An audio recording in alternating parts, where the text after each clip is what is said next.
These are 3 hard-earned jewels that'll save you blood, sweat, and tears. We have to learn them the long way. You don't have to. 1, 2. It's 3 the hard way.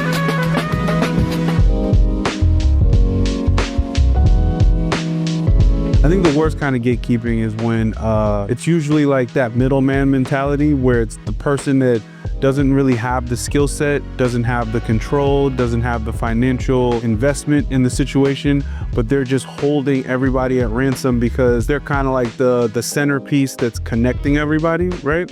So they only give this person enough information to do certain things and that person enough information to do certain things, but they never bring them together so that they can flourish and actually get to the best place of success to benefit everybody. I think that kind of gatekeeping is typically like, that's the worst to me. Like you're really only there because you're hoarding information, but you don't really hold any value other than you're pulling everybody down so that when you give them a little bit, it feels like we're moving forward.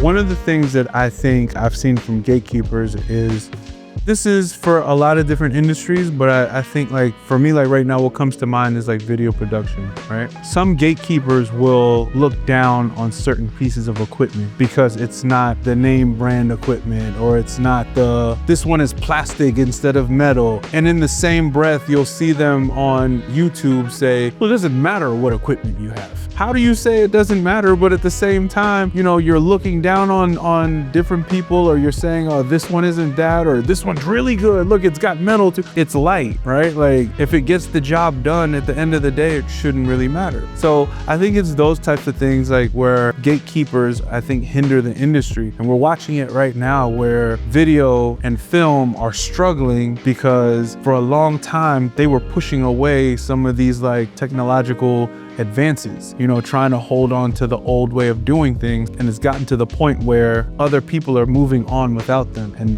they're scrambling now, trying to figure out how do we catch up? When in actuality, they really should have been ahead the whole time. So that's when gatekeepers get in the way of the industry.